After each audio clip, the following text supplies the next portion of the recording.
Perkenalkan, nama saya Febrina Mariana Wisan dengan NIM 18704019 kelas A. Saat ini saya akan membahas topik tentang metode riset epidemiologi. Yang pertama, konsep penyakit. Istilah penyakit secara luas mengacu pada segala kondisi yang mengganggu fungsi normal tubuh. Karena alasan ini, penyakit diasosiasikan dengan disfungsi proses homeostasis normal tubuh.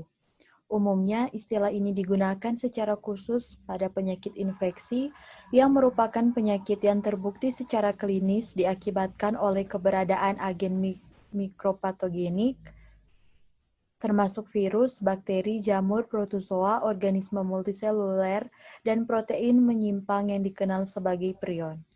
Infeksi atau kolonisasi yang tidak akan berujung pada penyimpangan fungsi normal yang secara klinis terbukti, seperti keberadaan bakteri dan kamir normal dalam usus, atau virus penumpang, tidak dianggap sebagai penyakit.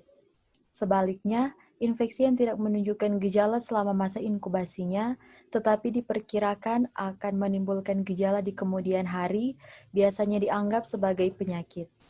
Penyakit non-infeksi adalah semua penyakit lain, termasuk sebagian besar kanker, penyakit jantung, dan penyakit genetik. Dalam epidemiologi, pengertian penyebab penyakit menurut trias epidemiologi adalah suatu proses interaksi antara yang pertama pejamu atau host. Faktor pejamu adalah manusia atau makhluk hidup lainnya yang menjadi tempat terjadinya proses alamiah perkembangan penyakit. Yang ada pada diri pejamu yang dapat mempengaruhi seseorang menjadi sakit adalah A. Umur, jenis kelamin, ras, dan etnik. B. Bentuk anatomi dan faal tubuh. C. Imunologis, yaitu kekebalan yang diperoleh karena adanya infeksi sebelumnya memperoleh antibodi dari ibu atau karena pemberian vaksinasi. D. Tingkah laku atau kebiasaan hidup, personal hygiene dan gaya hidup. Yang kedua, penyebab atau agent. A. Penyebab primer yang termasuk dalam penyebab primer yaitu yang pertama faktor biologi seperti bakteri, protozoa, fungi, dan virus. Yang kedua faktor fisik seperti radiasi dan trauma. Yang ketiga faktor kimiawi seperti asbes dan kobal. Yang keempat faktor sosial seperti perilaku dan gaya hidup. Yang kelima faktor psikologi seperti stres dan tekanan batin. B. Penyebab sekunder adalah unsur pembantu atau penambah yang menyebabkan penyebab primer dapat menimbulkan penyakit. Lanjut, yang ketiga ada lingkungan. Lingkungan yang dapat menjadi faktor terjadinya sakit dapat dibedakan menjadi lingkungan biologis, misalnya kepadatan penduduk, flora dan fauna, lingkungan fisik yang meliputi tanah, air, udara, iklim, keadaan geografi dan topografi, dan sosial ekonomi dan budaya yang meliputi mata pencarian, status ekonomi, kepadatan, sistem pelayanan kesehatan, agama, adat istiadat, dan perilaku. Selanjutnya, hipotesis epidemiologi. Hipotesis dalam epidemiologi adalah suatu teori tentatif yang perlu diuji kebenarannya.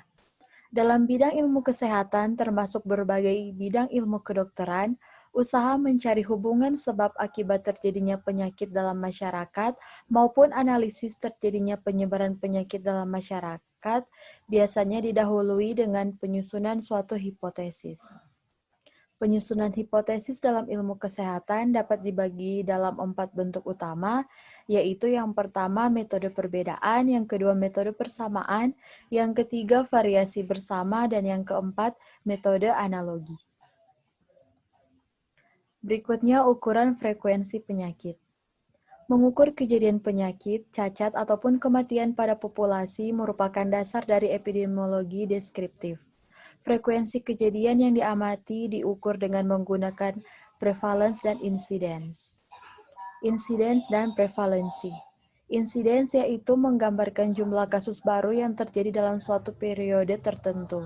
Sedangkan prevalensi yaitu menggambarkan jumlah kasus yang ada pada satu saat tertentu. Rate dan risiko. Rate merupakan konsep yang lebih kompleks dibandingkan dengan dua bentuk pecahan yang terdahulu.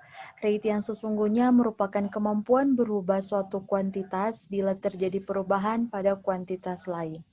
Kuantitas lain yang digunakan sebagai patokan ini biasanya adalah kuantitas waktu.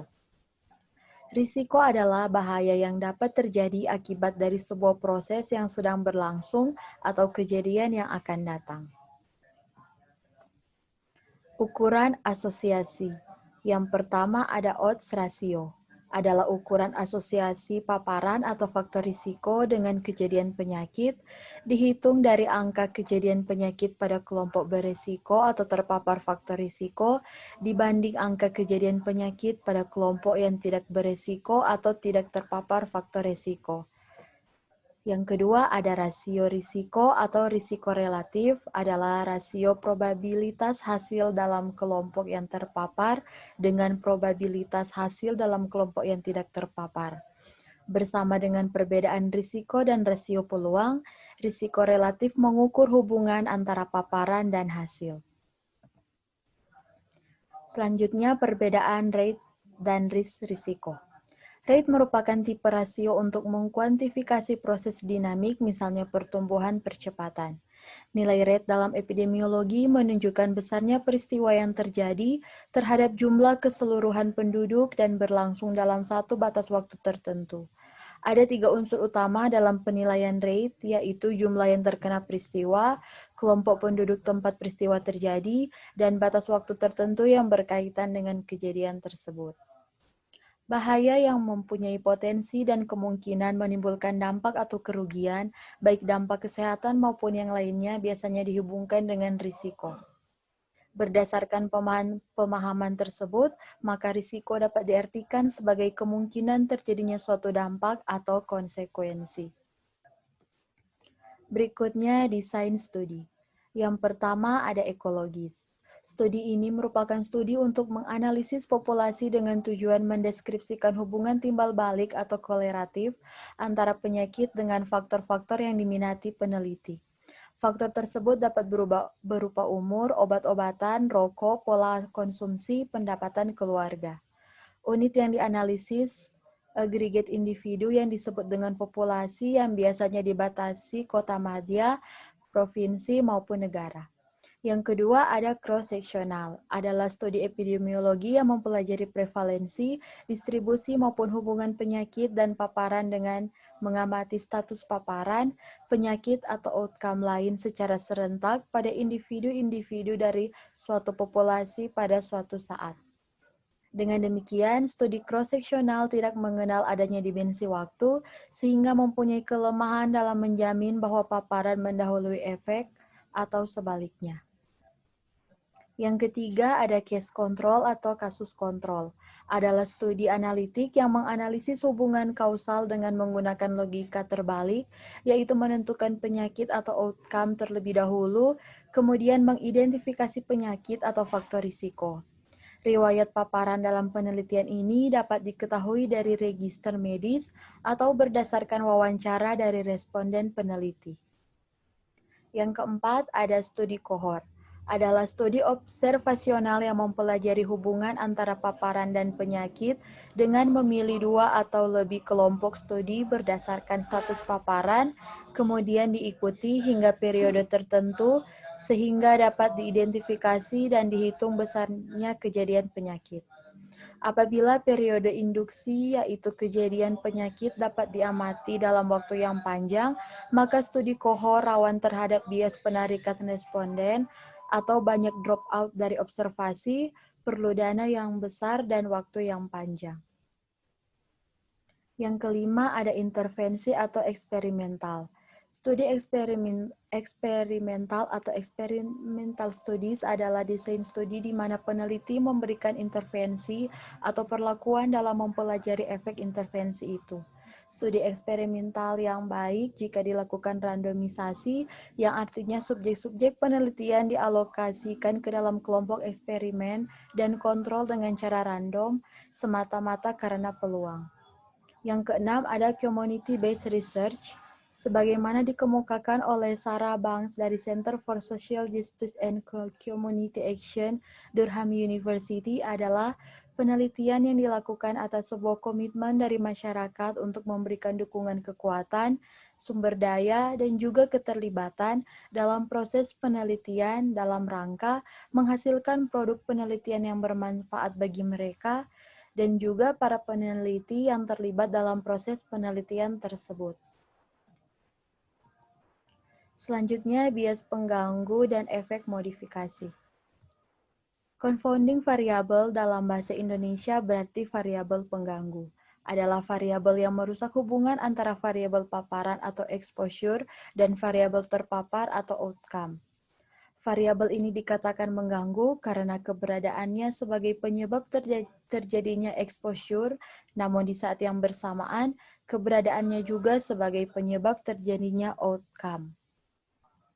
Jika mengontrolnya melalui modifikasi desain penelitian, maka peneliti bisa menerapkan randomisasi subjek, memilih subjek secara ketat, dan menentukan kriteria inklusi sesuai tujuan penelitian.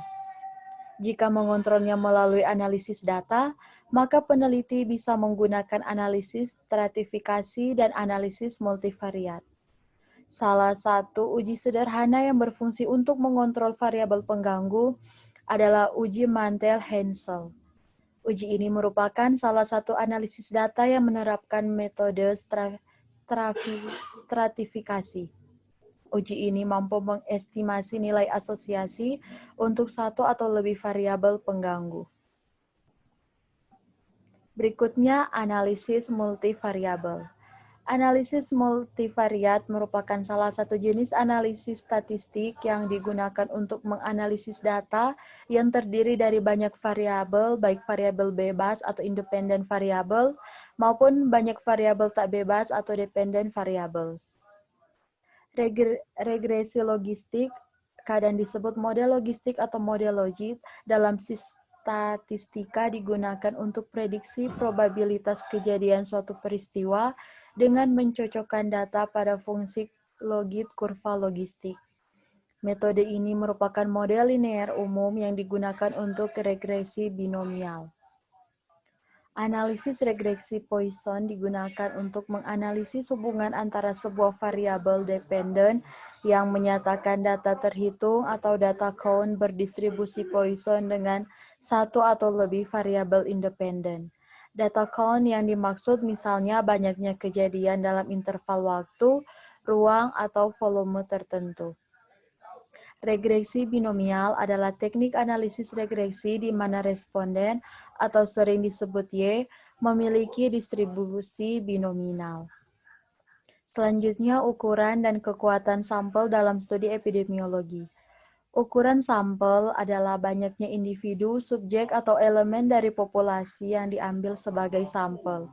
Jika ukuran sampel yang diambil terlalu besar atau terlalu kecil, maka akan menjadi masalah dalam penelitian itu. Berikutnya, pencegahan dan screening epidemiologi molekuler, variasi geografi, dan kesenjangan kesehatan.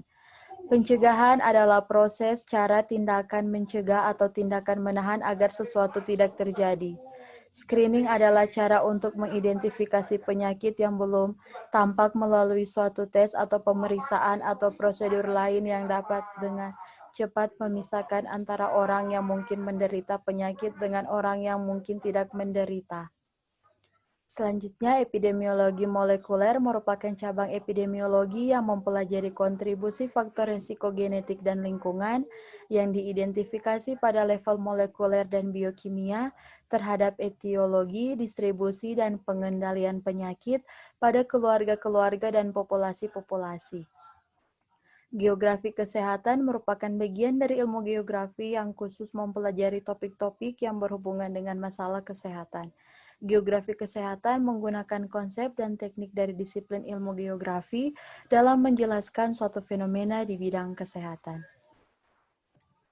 Sekian dan terima kasih.